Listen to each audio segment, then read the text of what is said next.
Hello and welcome to another GameXplain discussion. I'm your host John Cartwright, and today I'm joined by Dan Koopman to discuss his hands-on time with Luigi's Mansion on 3DS.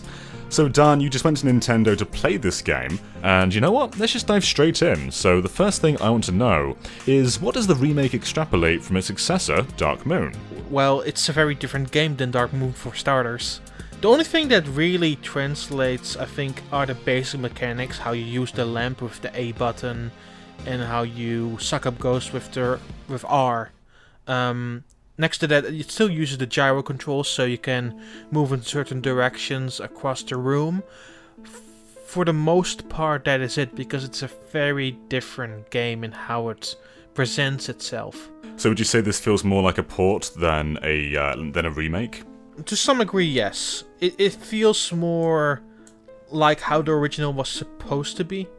At the same time, it does add some additional wrinkles that make it more plausible for 3DS. Okay, so speaking of how the original is meant to be, when developing Luigi's Mansion, they kind of experimented with stereoscopic 3D, which is of course a native feature of 3DS. So did you get to play this game in 3D? No, I did not. No. Because I was standing for the majority of the time behind the camera to record it as well. And it wouldn't be quite seeable if I put the 3D on there. I'm not sure if this game actually has 3D, to be honest. It'd be a shame if it doesn't, but it has kind of been a trend with 3DS games as of late to just not have 3D. Yeah. But yeah, this game kind of has a history with it, so it kind of makes sense that it does, but yeah. So obviously you are quite a big fan of Luigi's Mansion as it is. Yes. And how do you think it translates to 3DS? When it comes to playing alone, we'll get into the co-op aspect of this a little bit. When it comes to playing alone, it just feels like Luigi's Mansion. Obviously, some things have changed in how it controls on 3DS, but that has translated well. If you play Dark Moon, you will be likely fine. At the same time, of course, there was the Game Boy horror in that game, and all of that functionality has now moved to the bottom screen on the touchscreen. It's still called Game Boy horror, but actually basically it just puts all the information there. So you have your map screen there, which you can zoom in and out with just a finger or the touchscreen. And next to that there are two separate folders for all of the money you collected and the ghosts you have collected. I love that they've put the Game Boy horror on the bottom screen, because obviously in the main game, Luigi would always take it out of his pocket and look at it that way. Yeah. So I guess when EGAD calls you now, you just kind of look down at the screen. Yes, he will call on the bottom screen, but the text for EGAD will pop up on the top screen where Luigi is looking down at the Game Boy horror. So were there any changes that really came to your mind? Because obviously the controls are a bit different, but is this really just Luigi's Mansion but on 3DS? For the most part, yes, it is Luigi's Mansion on 3DS. Once again, it has the control wrinkles of Dark Moon, which feel quite nice. But outside of that, it's the game you remember. What I remember about Luigi's Mansion is the more struggles for survival, because it's one continuous walk through that mansion. In addition to that, all of the ghosts feel original because it is meant to be played in just a couple of hours. So they've put a lot of time and effort into making the designs unique, and that's what really stands out to me about Luigi's Mansion in the grand scheme of things. Not so much that it's now on 3DS, but how still uniquely fun that game is. Speaking of how short it is, with Dark Moon, to make it sort of dedicated to a handheld, they kind of had this mission structure rather than one continuous mansion. But does Luigi's Mansion being a rather short game, does it still lend itself to portable play? I think so, especially considering you can walk up to a toad and save. Mm-hmm. Where I played it, it was basically the opening of the game until that baby boss. So basically the first area of Luigi's Mansion I played all the way through. Afterwards I could save, and then we basically had to move on to doing stuff elsewhere. But it basically ended with us saving the game and then stopping. So what I feel is that, considering it's now on a portable, so on 3DS, and considering you can still save the way it was on GameCube, it is definitely still playable and well played on a portable. So one thing I love about the first Luigi's Mansion is they kind of lean into the horror aspect a little bit more than Dark Moon does. Dark Moon went into more of like a goofy side, made the ghosts seem kind of humorous. I mean, I like that, but it's very different for sure. And the original Luigi's Mansion has a few like humanoid ghosts, and it can get a little bit creepy at times. Is that maintained on 3DS, would you say? Oh, the portrait ghosts are still as creepy as you remember them. In fact, if you press the Y button, you can move in that first-person Game Boy horror mode. And you can still like zoom in on the heart and get comments from them. It's still a bit uncanny like it used to be. That's what the original Luigi's Mansion is all about, like those humanoid ghosts and them being very original in how they were designed and how you need to approach them. Naturally, one of the first ghosts you encounter is that you have to open a curtain and she will move to that curtain and then you attack with the light bulb and then try to suck her up. That still feels like something like very natural and very mental, where Dark Moon, or Luigi's Mansion 2 in Europe, was more focused on doing little puzzles and then moving on to the next room.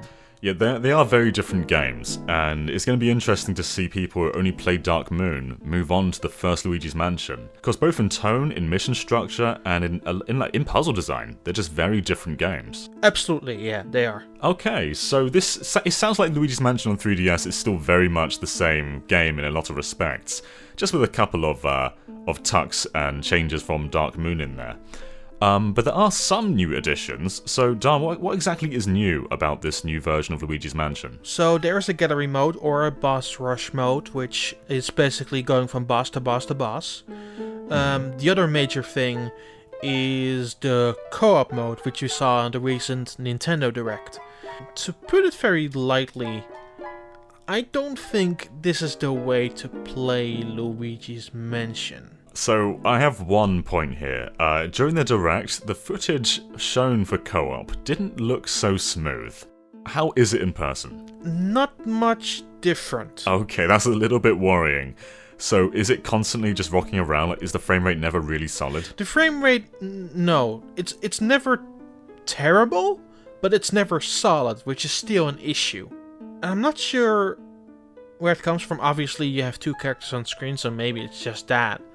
But the way they handle that second character is also way different than you would expect. What I'm kind of thinking, is it kind of similar to Mario Galaxy's second cursor in a way, where they don't necessarily have an impact on the gameplay, but they just kind of assist? They sort of still have an impact on the gameplay, it's just significantly lessened.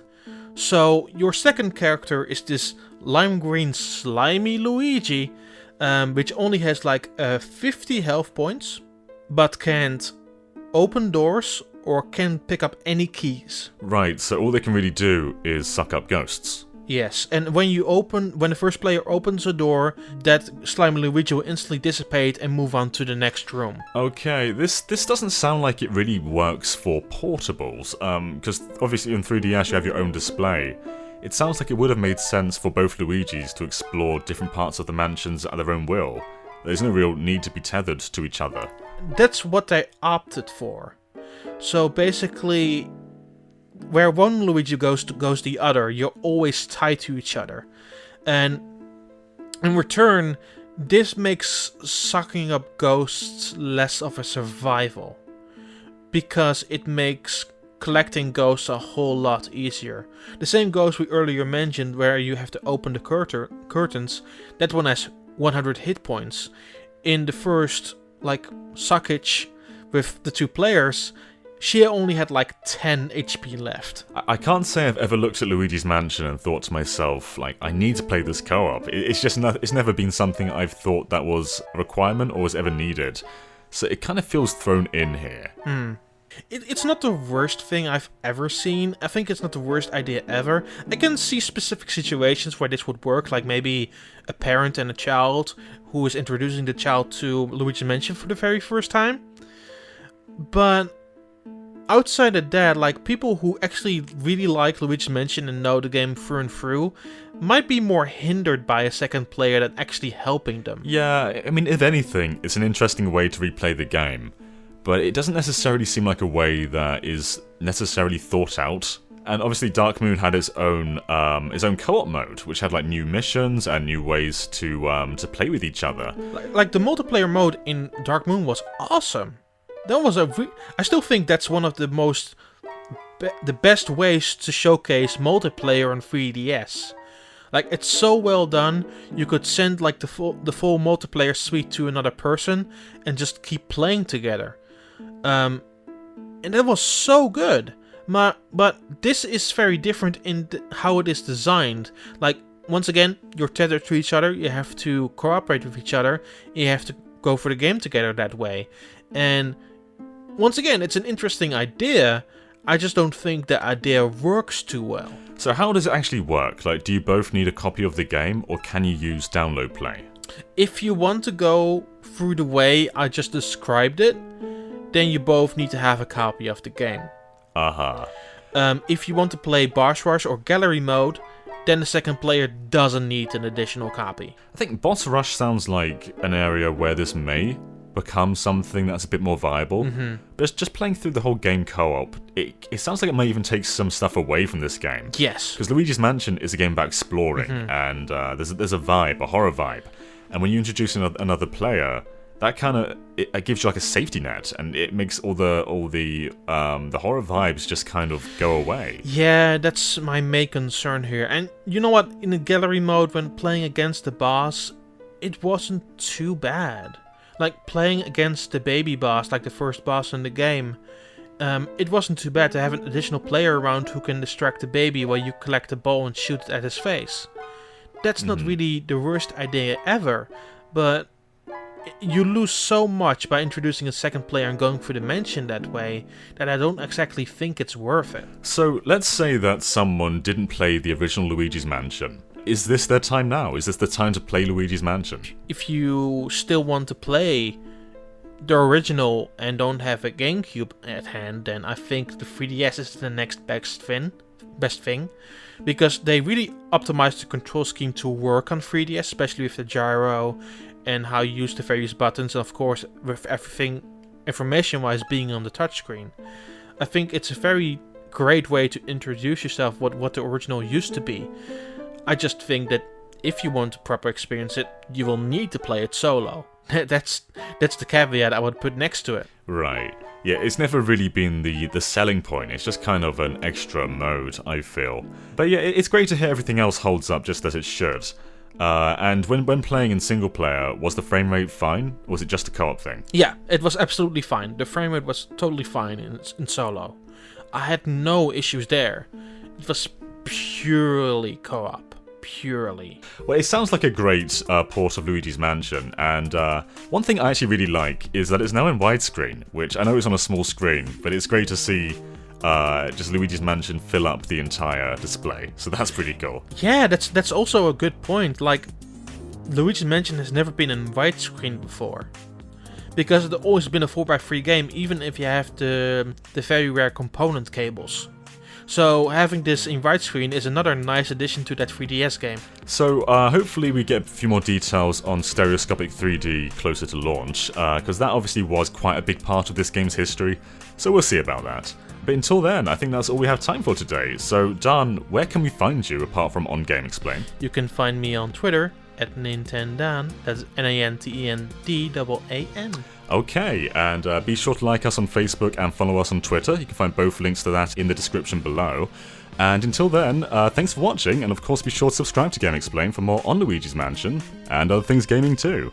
Until next time, bye! Bye.